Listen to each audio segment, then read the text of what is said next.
Hello, everyone, and welcome back for another session. Melanie Woods here with CGL Recruiting, and oh my goodness, am I excited about our session today.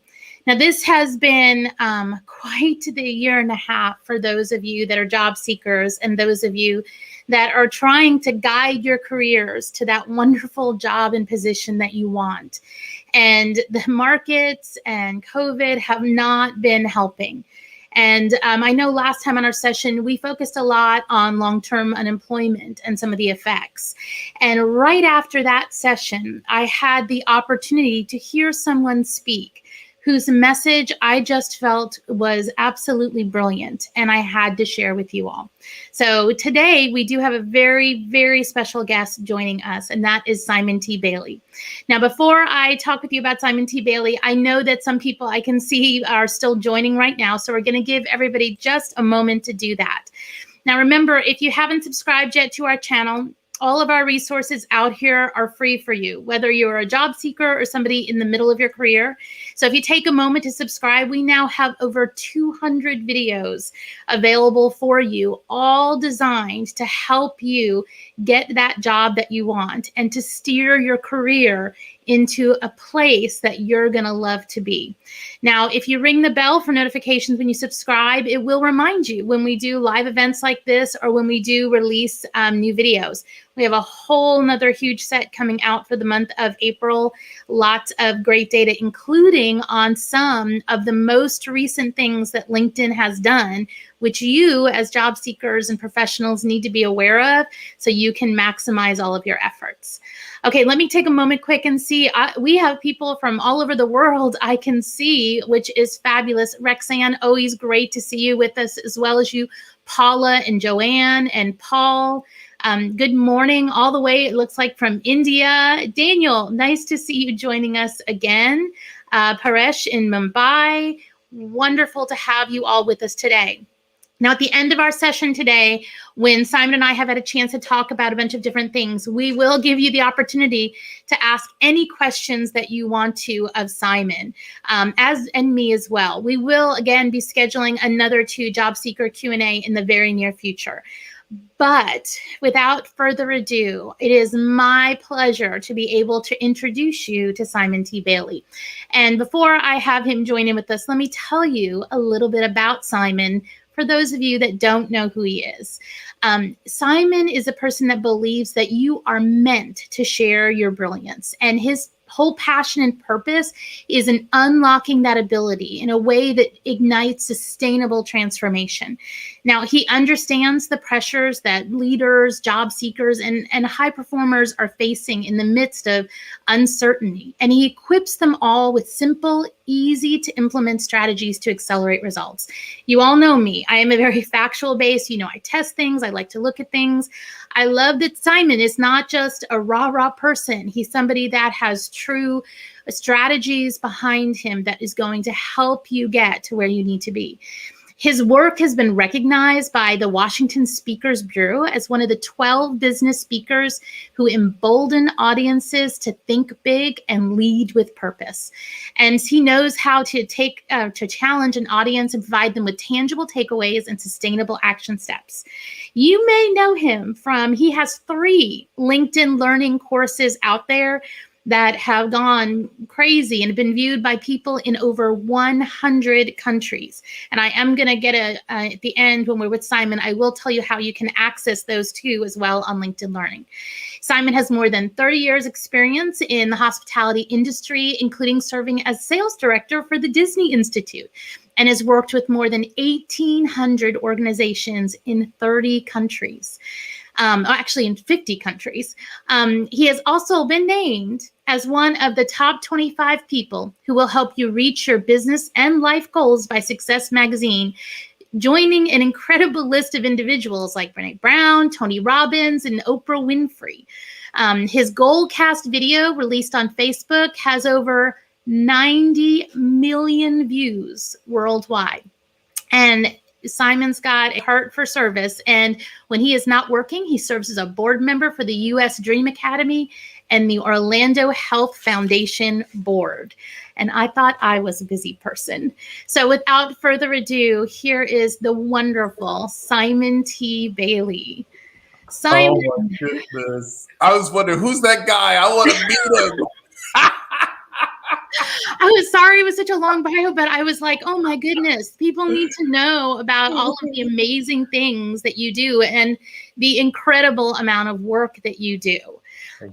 So I saw that video and I contacted you right after. It wasn't actually a video. It was a live cast that you were doing where you were talking about your brilliance and with somebody else and how you get this out into the world. And the more I listened, the more I loved your message. And then, as everybody knows, Melanie started digging and looking into facts and stuff. And I was like, his strategies are sound and so impactful for people. I immediately sent you a message and said, Simon, I need your help. We have job seekers and careers, individuals that need to hear your message. And so your primary message is on brilliance. And I would love if you could take a moment to explain, what that is to our audience here today. Well, first of all, Melanie, thank you so much for having me. And hello to everyone, no matter where you are in the world. A job is what you're paid to do, but releasing your brilliance is what you are made to do. So when you are operating in your brilliance, you are in an environment where you're celebrated rather than tolerated. And when you're in that environment, you're living from the inside out, because it's not so much about what you're getting in the form of a paycheck, though that's important, but it's really about what you are becoming while you are doing and being who you're meant to be. So for all of these job seekers who thought they had their brilliance and had their spot in the world, the market just has been crazy hard. And I mean, this is the worst job market we have ever seen in the history of the world. And it has been hard. I mean, it has been hard to be on this path and be continually knocked down. You get an interview and you think things are going great and you don't get the job and you're back down. And then you get the next thing and you're knocked down. And so maintaining that brilliance of understanding, how do you, from your story, how did you recognize your brilliance and how did you continue down the path with it? Yeah, so just a little of my backstory. I'm sitting at my desk at Disney. I get a call from a journalist. When you work at Disney, you never talk to the media unless authorized. And the journalist says, where do you see yourself 10 to 15 years from now? And I said, I see myself as the president and CEO of the Walt Disney World Resort and eventually the chairman and CEO of the Walt Disney Company. And he puts us in print. So the article comes out, page 12, Florida Business Trend magazine, February 2002. And my boss calls me in the office like, what the heck were you thinking? And then eventually HR shows up, asks me to sign a little piece of paper that went into my personnel file. And let's just say Disney didn't fire me that day, but it was a career suicide move. So all of a sudden, about a year later, I hear the footsteps coming in and they're not singing. It's a small world after all. I put my resume out on the street and I recognize I have to get another job. I got to do something else. And what I recognize, and here's the big takeaway for all the job seekers and those that are in their career, stand in your confidence. Because the moment you stand in your confidence, you stop comparing yourself to everyone else and where they are and where you are, because sometimes people have insta fame or insta success. And we're like, wait a minute, what about me? So when you stand in your confidence, what happens, Melanie, is you story sell yourself. Explain more on the story sell. Okay, so story sell, something happened, job loss, didn't get the promotion, didn't get a call back. The potential employer totally ghosted you. And you're like, what just happened? When you story sell yourself, you recognize that I have to sell myself on myself. Let me say it to you a different way. Within every brain, there's a mind. Within every mind, there's a belief system, or what Peter Senge calls in his book, The Fifth Discipline, a mental model. Within every mental model or belief system, there's a story. And if you want to impact a mental model or a belief system, which impacts your mind and your brain, you have to story sell yourself on the future, not the past. So when I story sell myself, I'm looking through the windshield of what can happen instead of the rear view mirror of what just happened. When you story sell yourself, you upgrade your verbal software. That means you begin to speak about here's where I'm going instead of where I've been. When you story sell yourself, something happened, but then you build up an entire story about shoulda, coulda, woulda, didn't. Don't do that. Stop that. Story sell yourself, stand in your confidence and say, you know what? I am brilliant. And the moment you own it for yourself, you vibrate that out and project that into the universe. I love the analogy that you gave there of the car and going through the windshield and not the rear view, because even for job seekers, I think what they do too is they look out the windows and they see the other job seekers next to them. And especially now, because the market is picking up and other people are getting jobs, and they're like, what's wrong with me? Mm-hmm. And they're letting their story impact their self-worth and their affirmation that they are worthy of a great job, and they are going to be able to, or they are on alignment with their path. But it's hard.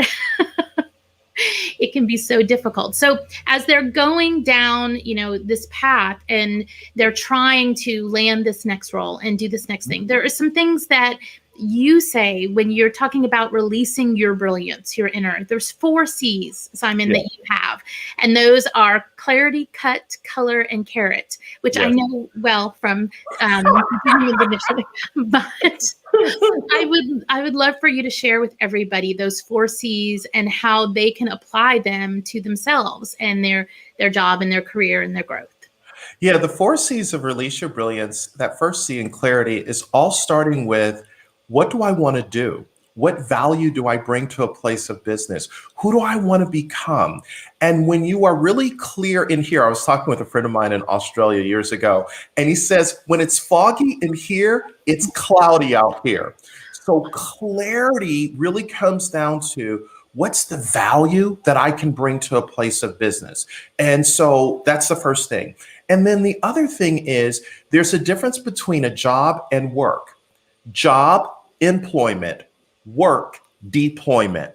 So how do I deploy myself to be the best version of myself? And it's very important that you get really clear about that. And then the second C is this whole thing around, when you look at clarity, how do I begin to consider that, oh my goodness, what's the color of the diamond? And the color of the diamond is the worldview. So you've heard about a company, you've read something online, you had a friend that worked there, or you're thinking about a certain industry.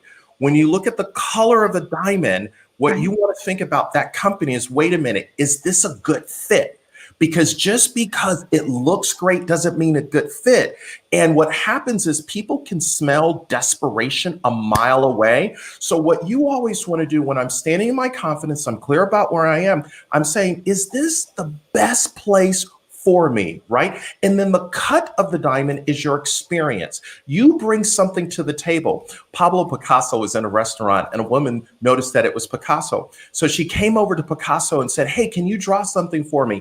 And in 10 minutes, he drew something. And the woman proceeded to take the napkin and he said, that'll be $10,000. And she said, it only took you 10 minutes. He said, no, it took me 50 years. So when I understand the cut of the diamond, you never diminish your worth, because the moment, Melanie, you diminish your worth, you give people permission to treat you any way they see fit. And then the carat of the diamond is really, how big do you want to be? And so one of the things I think is critically important, if I'm going to deploy myself into work that matters, I want to think 90 days in advance. So let's say you get the opportunity and this company says yes. Think 90 days out. What are you going to do to add value, make a difference, and advance thinking based on that role? So when we talk about that, Simon, this is a changing market, right? And so we had it was definitely an employee or an individual market as companies were scrambling to find great talent.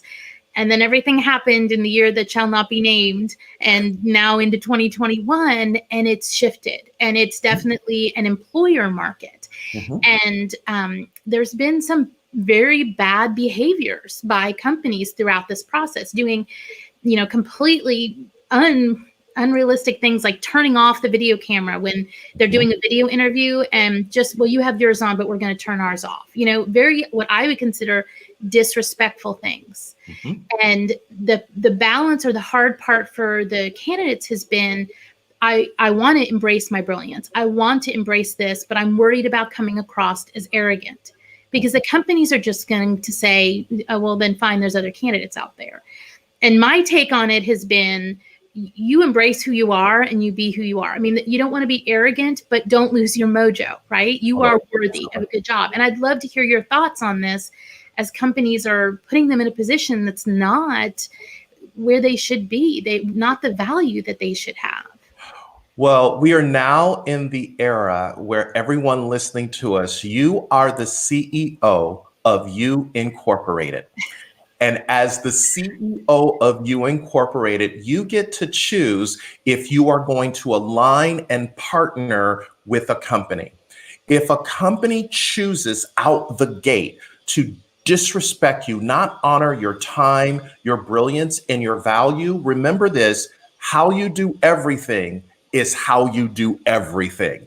If that is what the impression that they give out the gate, is that really the place where you want to be? That's the first thing. The second thing is, you've often heard people don't leave companies, they leave managers.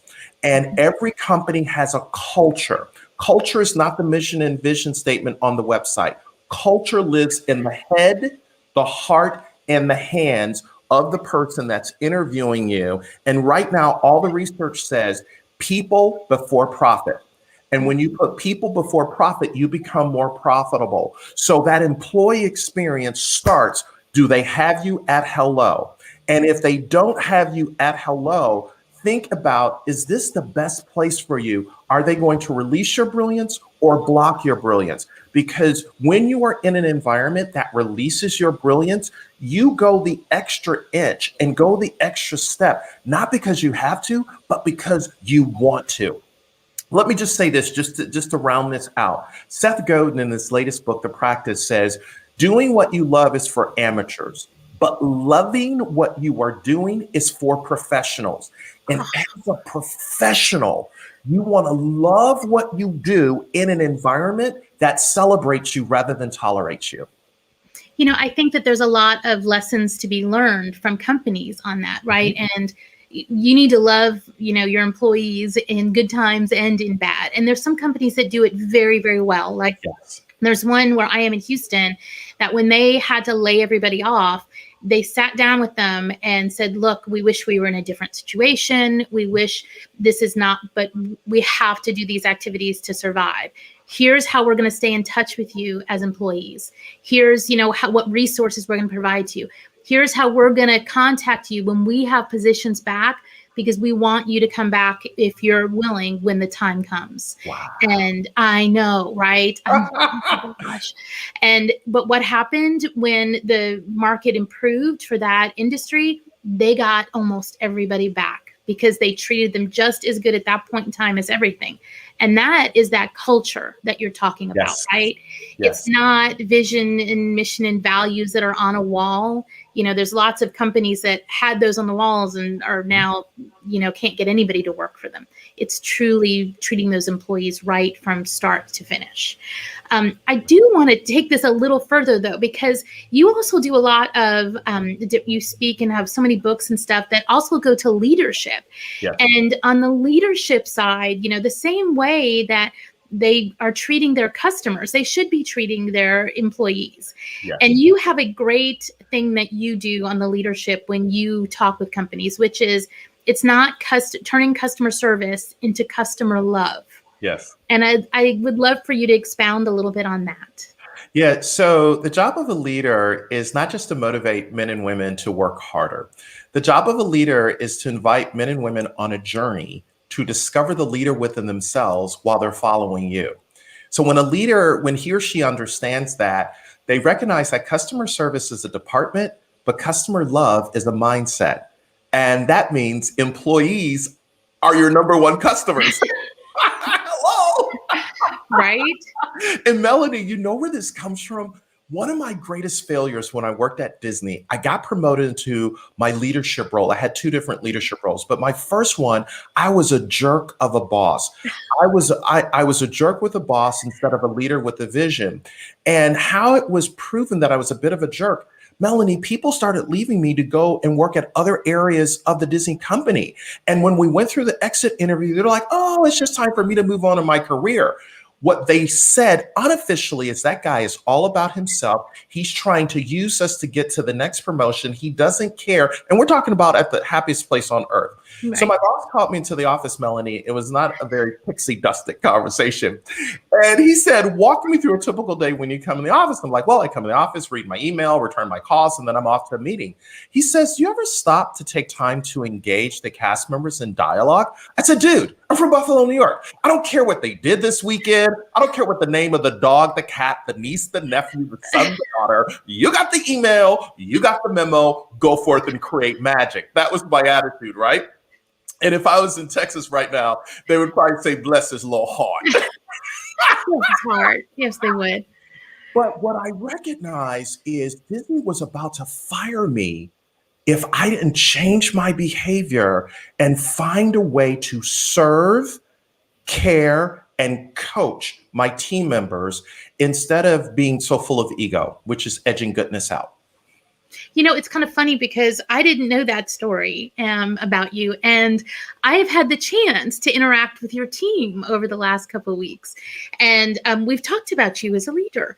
And they have such glowing things to say. Oh, he's always coming to us saying, do you have what you need to be successful? Are you satisfied with what you're doing? Are you happy? And they continually, and I didn't, you know, when we talked about leadership in general, me and your team, we didn't talk about your leadership with them, and they volunteered that information. Wow. So you're doing a great job with your team because they feel like the world for you, which is, wow. Definitely shows your servant leadership. Wow. Well, I'm a recovering jerk boss, so. You know, we all grow and we all have those times to live and to learn. What was the moment for you where you found your spark and you found your brilliance? Wow. The moment for me, I was standing on a stage at Disneyland Paris, and Lion King had just come out. And I was teaching 1,000 leaders from Barclays Bank out of London, the Disney principles. And I said, remember who you are. You are more than what you have become. And literally, I just had this moment, and people came up to me and they said, oh my God, we had goosebumps the entire time you were talking. And Melanie, that's where I found my spark. I found the thing. And so I went back to my hotel room that night in Paris, and I asked myself these three questions. And these are the three questions I give to everyone right now as a job seeker and a career professional. What would you do if you knew you couldn't fail? What would you do if no one paid you to do it? And then in the words of Howard Thurman, what makes you come alive? Because don't ask what the world needs, ask what makes you come alive, because what the world needs are people who come alive. And when I answered those questions, it was like the 4th of July fireworks went off of me, because what I discovered, Melanie, is that 30 years ago, a number of people went to work and they settled for a chair, a check, and a cup of coffee in Cubicle Farm and woke up and said, oh my goodness, this is not me. And I was like, I don't want to be that dude. So when I came back to Florida, I said, okay, I don't know how I'm going to leave Disney World, but I'm going to figure it out, because I realized the greatest tragedy in life is not death. The greatest tragedy in life is to be alive and not know why. And there are people that wake up every single day, the lights are on, but nobody's at home. Right. You know, there's a lot of job seekers who have throughout this process have started something new. And it's hard because some people have been in jobs for 20, 25, 30 years. And they're like, what do I do now? You identify so strongly with your job, and some people too strongly. And, all I've ever been is a geologist. All I've ever been is, this and in this one industry. And then everything overnight has changed. And for some, it's been so devastating because they can't see themselves in any other seat. And then others have started all of these incredible new things that I'm just like, that is amazing that you pivoted from this to this. And I think it is finding that and being willing to answer those questions of, well, I can't fail. I'm already out of a job. So Yes. what's the worst thing that can happen? And then what would I do? People ask me all the time, why, this is not your job. Your company does other stuff. Why do you do all this work for job seekers? And for me, it's a passion. It was a passion before the year that shall not be named. It'll be a passion, long after, when companies are scrambling job seekers for you again and can't find enough of you.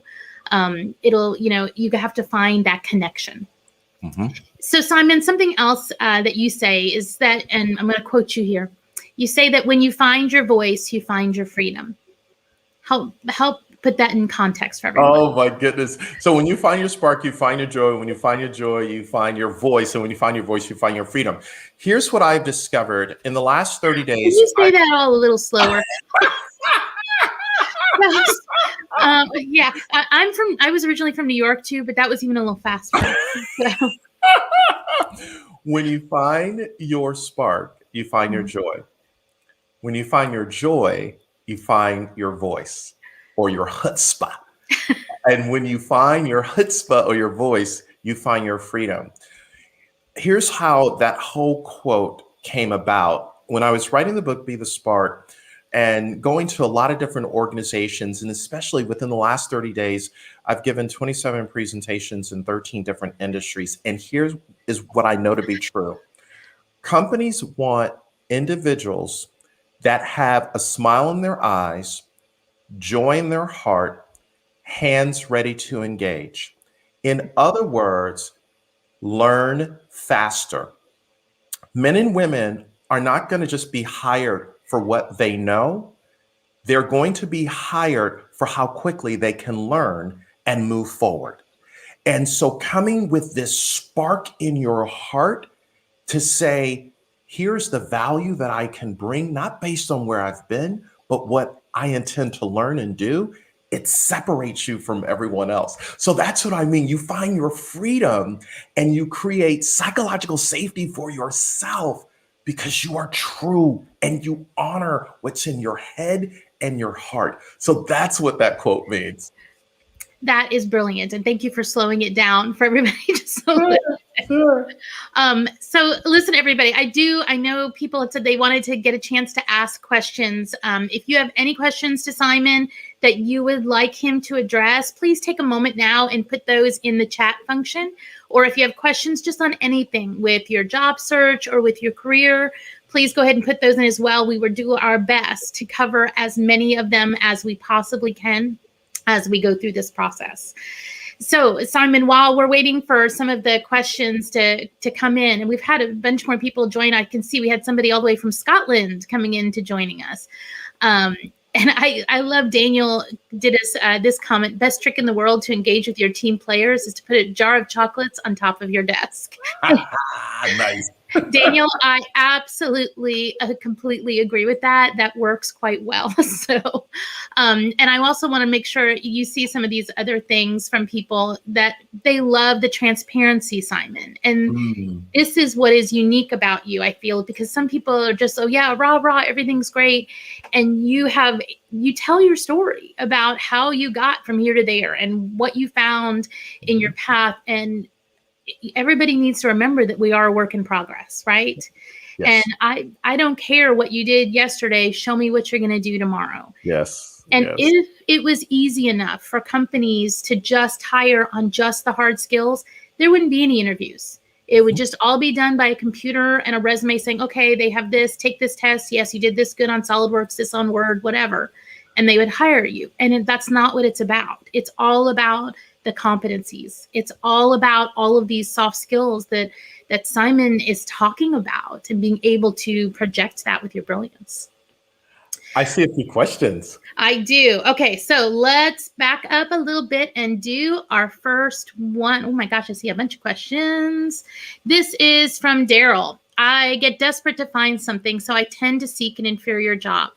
Is it realistic to be looking to land an equivalent position or even a better job than I was laid off from? Daryl, thank you for this question. Look for the better job because you are a better human being. Here's what the research says. If you've worked in a previous job for any length of time, you are not being paid your fair market value. So they hire you as X, but over time you've grown experiences. Perhaps the job role has expanded and the company will give you a 3 to 5% increase for the 5 years you've been there. So look for the better job because you are a better human being with more brilliance to bring to the table. And Daryl, I would also say, what makes one job better than the other? And so through this process of being laid off, it's not just about money, right? It's not just about your position, whether you were a director or VP and now you're the other. Find out, as Simon was saying, what's better for you. What is that thing that's going to, you don't care if you got paid for it or not, you'd still wake up and do it. And that may be your better job. Maybe more work-life balance. Melanie, can I give Daryl a tool and everyone listening to us? So a tool that you can think about is, what is your compass as you think about that next job? What do you need? What do you want? What's the style of place of business you need to be in? And what's the emotion that you want to have? Now, out of those 4, select 2 that are the need to have or nice to have. Need, want, style, and emotion, so you can point to true north, okay? And if you get in a situation, job seekers, that you have to take a survival job, that's okay, right? We all need to put food on the table for our families, but that's not your career goal, right? So you take the survival job while you still don't get complacent in it, while you still work the other. And still going. I know one job seeker who, she went into Amazon and took a job that was definitely a survival job. But while she was in there, she worked like crazy to introduce herself and network with everybody in the accounting and finance department. So she could get, show her brilliance to them. And then when they had openings, could reach back to her. So it's okay to take a survival job, just don't settle, right? That's good. Yeah.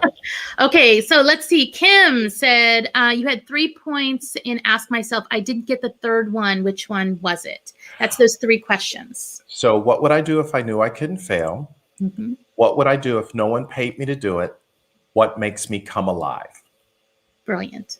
And Jamie, this is a really good topic, which Simon has a lot on.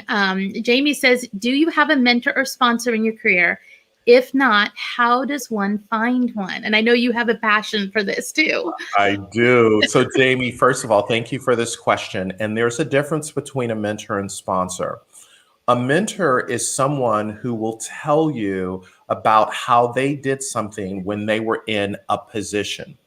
A sponsor is a person who will wear your brand t-shirt in situations when you are not around.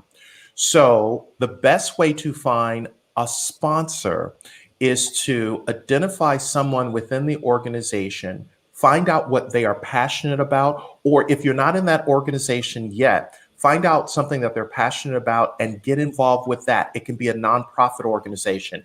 They may be a part of alumni association that you know of someone that's a part of that, and begin to be of service. Don't necessarily show up with hat in hand. Be in service. How can I best serve? Now, I've had mentors and sponsors, and absolutely you need a mentor, but be mindful when you listen to a mentor, they will share with you what they did, but you have to realize you're in a different context, a different time frame, and say, how do I take the best of what they've shared and then use it for where I'm at right now? Brilliant. And you actually, one of your books is almost focused 100% on this, isn't it? Yeah, one of my LinkedIn learning courses is how to find a sponsor. It's literally how I built my career over the last 30 years in the hospitality industry. I had people that gave me a hand up, not a hand out, because they were my sponsor. That's brilliant. So remember, he's got 3 LinkedIn learning courses out there. They're free if you have LinkedIn Premium, right? And if not, you can still access them, and we will show you details on how to do that. Okay, we have so many questions. Let's get through some of the others. And we have from Carol, which said, hello, Simon. Can you please give me your advice on remote work? I am outside of the US. Oh my God. Remote work is probably one of the greatest gifts right now. And hear why. And I know people won't see it that way, but hear me out. If you are in a remote work situation, you now have the ability to learn not just from what you're doing day to day, but also pull in from other streams of thinking to make you even more valuable to the company. So think about it. You're in front of a screen all day. And as you're doing your work, you have to research, you have to reach out, you have to ask questions, you have to find answers. And I believe you, without the distraction of people around you in your cubicle, and if you need to reach out to somebody, you can. And you reach out, you ask your question, and then you go on. So, oh my goodness, I so wish I had this situation years ago, because I would be thinking, how do I become more valuable to the company and to the organization and to my leader? And what would it be like for me to ask my leader, what can I take off your plate that you don't like doing? So see remote work as a gift, not a challenge. And I think a lot of people are, it's been hard on people trying to get visas back and forth. Sure. And it's going to take a little while for the market to catch up as to you can do this work from whatever location, whatever country, whatever. So, there's going to be more and more opportunities. So while certain countries are doing better with COVID and starting to get vaccines, some are still struggling. So hang in there. Don't give up. There's going to be a shift in companies. I see it already from some of my HR peers where conversations are being had on this of how do we engage a more remote workforce? How do we get individuals that normally we would have tried to visa in? How do we make those opportunities available for them? So hopefully you'll see more of that coming up. Vicki, just wanted to make sure you knew, Simon, that great thought process and how to blaze your path. Oh, that's kind. Thank you, Vicki.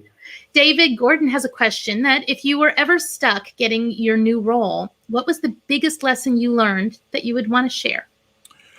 To not get discouraged when things don't work out.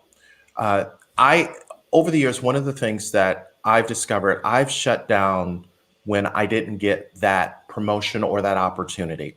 Mm-hmm. And when I shut down, I begin to focus on the negative instead of the positive. So the first thing is be grateful for where you are right now, number one. Number two, how do you begin to see the glass as half full? And I know that's like an old cliche, but it's waking up every single day to say, you know what?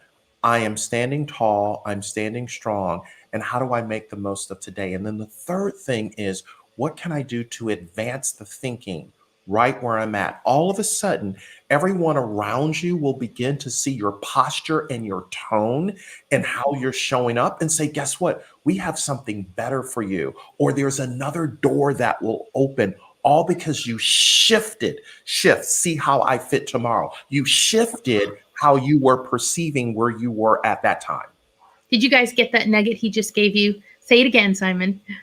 Shift. See how I fit tomorrow. When you decide to shift, see how I fit tomorrow, what you're saying to the backseat passengers of stress, fear, and worry is that they will no longer control the steering wheel of your career. You're taking control of the steering wheel of your career and driving into the future instead of being driven by what didn't happen. Brilliant. Okay, let's move on with Paresh, which I think this is a very interesting question because he's trying to make a transition into a business coach. Paresh asks, after 30 plus years of corporate employment and currently looking actively, how do I gain confidence to do a career transition as a business coach? So Paresh, thank you for this question. And I would invite you to get a journal. And on that journal, I would like for you to number it 1 through 30.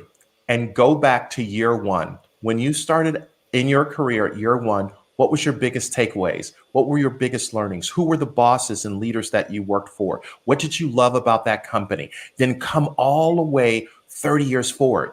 What you'll discover, you've just literally created a story selling opportunity to sell yourself on wisdom, challenges, problems, discovery, and success. And what, Paresh, you'll probably take away is that in 30 years, you've become significant, not just successful. And that becomes the impetus to become a business coach because you're going to coach from your truth. You're going to coach from your story.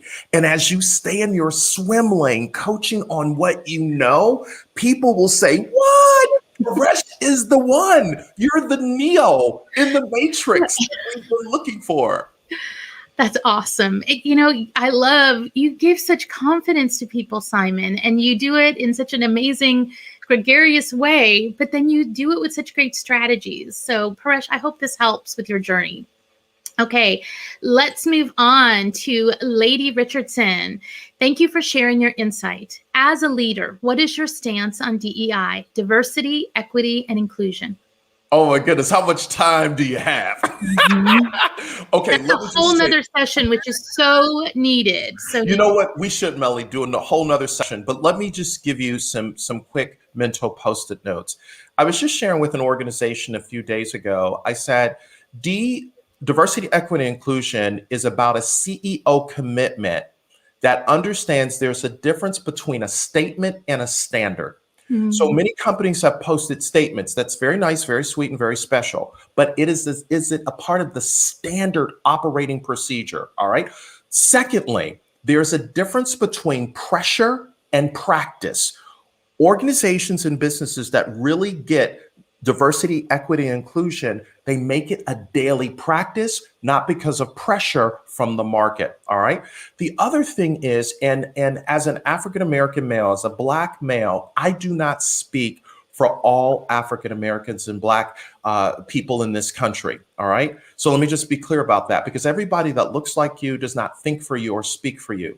But here's what I know to be true. Black people don't necessarily want to hand out, they want to hand up. So diversity, equity, and inclusion is about giving people a seat at the table, opening a door, making an opportunity available. I stand here today because of people who don't look like me that gave me a hand up. That is the whole impetus of diversity, equity, and inclusion is, do you have that hand up? And so that's my view. So we, as an HR person with over 25 years, this is the area where we have so many HR conversations that we've failed, Yep. And specifically looking in the US of how many years the laws have been in place and stuff, and how our focus has so been on diversity as opposed to inclusion. And so it's easy to say diversity. It's easy to say, I'm gonna be diverse by adding this person, adding this, and doing this. That doesn't mean that you provided a culture to thrive and a culture of inclusiveness. So, Lady Richardson, this is a huge issue, which I think, we haven't done this, Simon, talking about the job seeker process, because, if you already had discrimination occurring and now you have a job market as challenging as it is, there's a lot of companies out there that have had bad behaviors. And I am confident that it has magnified some of that. Yeah, can I tell a quick story that I think I have a cousin, her name is Shaquita. And so when you hear her name, you're like, oh, okay, Shaquita.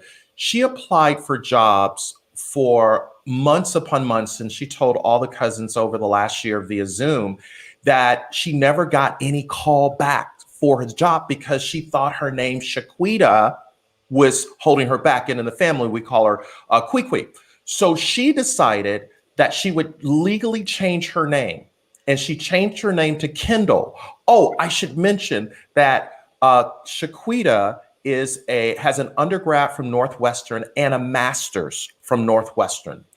The moment she changed her name to Kendall, not only did she get calls to interview, she had multiple offers. So then the question becomes, what is in the algorithm when a resume is sent electronically or digitally that prevents that? Is there bias in a person's name? Just a question. I don't know. But she ended up getting multiple offers, and she's in the Chicago area and landed a great opportunity, but she legally changed her name from Shaquita to Kendall. There's not an applicant tracking system that I am aware of where the system would do that. For the sake of humanity, I wish we could blame that as a system flaw, but that's not. That's people. That's people doing bad behaviors, right? Yeah. Thank you, Lady Richardson, for bringing this up, because this is something that we need to continue to address. Simon, I'm going to be calling you back. Yeah, okay. We should have a whole nother conversation on that. Okay, let's move on because there's so many questions and I know our time. We've got about 13 minutes left. Let's talk with Jim. Jim said, how about creating and honing a personal value proposition statement? What is your thoughts on that, Simon? Absolutely. One of the things that I call it, you say personal value proposition, I call it a personal constitution statement. And this is how you roll, to borrow a line from Florida Georgia Line. This is how you roll. This is what's important to you. These are your non-negotiables. And when you own that, and once you create it and own it, everyone knows the moment they hear you talk and share. That's brilliant. Okay, let's go. A comment that I had to make sure we share. Simon, your positive energy is very radiant. Thank you. Thank you, Paresh, for that comment. We have another question from Lady Richardson again. How do we get seen outside of the ATS system? I've been applying for jobs and not sure my keywords are getting picked up. I spent 11.5 years in oil and gas, but my skills are transferable. Okay, so can I cover some of this one, Simon? Yes, please. The ATS system is only as good as the person that's running it, right? So they are looking at that applicant tracking system. It's just a database where they're entering in keywords and key information, and that's how they're pulling out the candidates. So if you're not sure if your keywords are matching, what they're going to be looking at and the keywords that they're going to be entering are going to be the ones that are on the job description under the requirements. If they have it as a required, it's going to be one of their keywords. So that has to show. If they have it as preferred or, would like to have, it's still most likely going to be a keyword that they're going to use in their first or second searches. So the more you have of those on there, the better. Now, you talk about you're trying to potentially, it looks like, change industries because your skills are transferable. So think about that new industry is going to want to make sure that you have experience or at least knowledge of their industry. So when you're thinking about keywords, like let's say you're in accounting, don't just think about, having SOX experience and US GAAP experience. If they are in healthcare and you were in oil field, you've got to be able to get some healthcare words onto your resume and LinkedIn profile. Well, how do you do that? Go to LinkedIn Learning. Go to LinkedIn Learning, go out on YouTube, take some classes, get some knowledge that you can then include that you've attended that training, like accounting in healthcare. And that just became keywords on your resume and your LinkedIn profile, which will help you pull up in those applicant tracking systems. But I want to make sure everybody realizes you can be doing everything exactly right now and still not be landing a job. It's the market. It's not you. Doesn't mean you're not worthy. It doesn't mean that you don't have it going on with great skills and experience and everything else. So give yourself some grace in this market of knowing that there's, you could be doing everything right and still not landing quite yet. Did you have anything that you wanted to add, Simon? The only other thing I would add is that LinkedIn has identified the top 5 skills needed for the workforce by 2025. Skill number 1, creativity.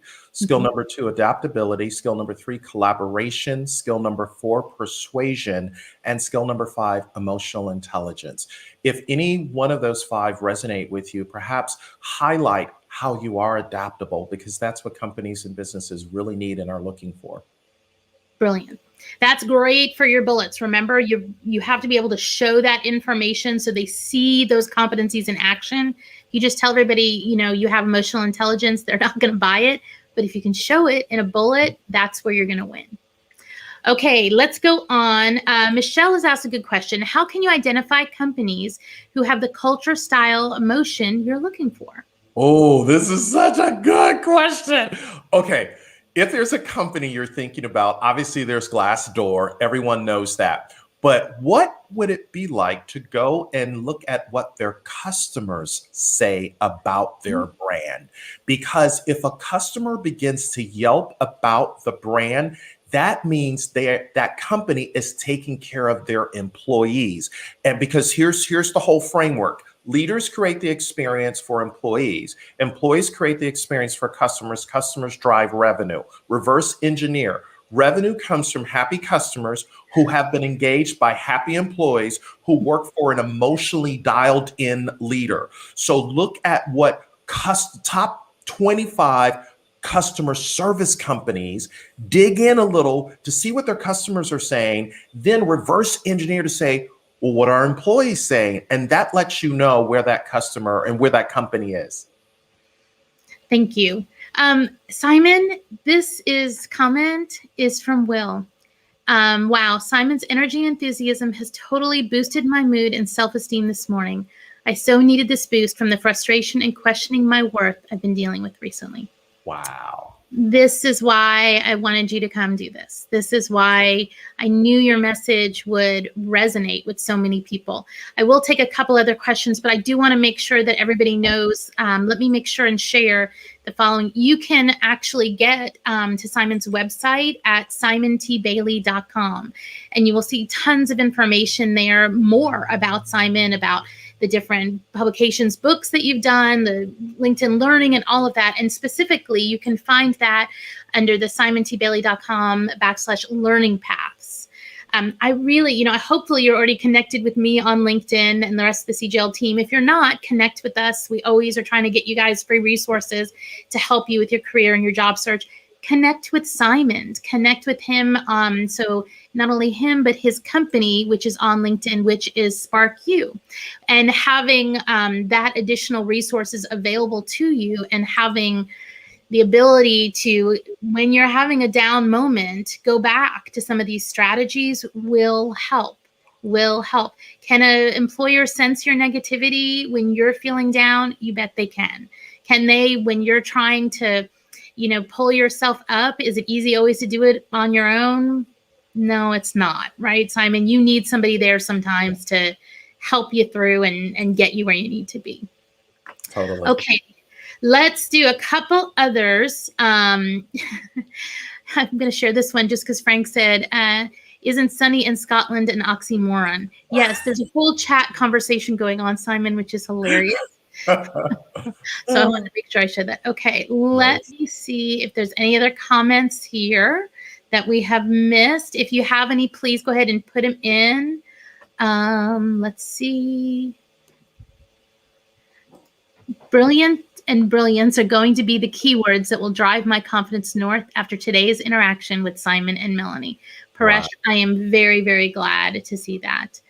And thank you, Simon. Definitely difference between pressure and practice. You can feel it when you interview employees at the place that you want to work.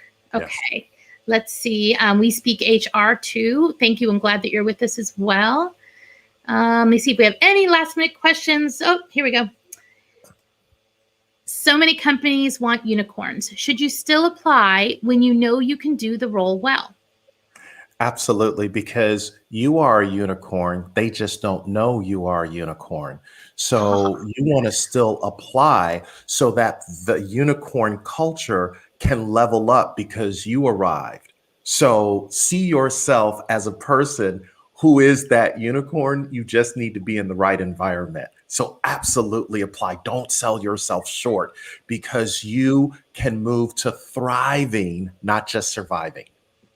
So Paresh just wants you to know, Simon, that he would love to take one neuron from your brain and plant it in his.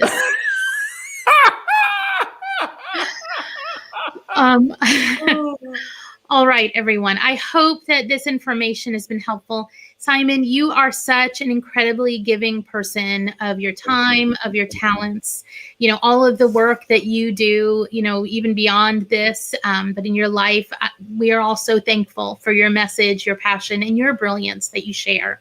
Is there anything else that you would want to tell everybody on the call today before we, sign off and say goodbye?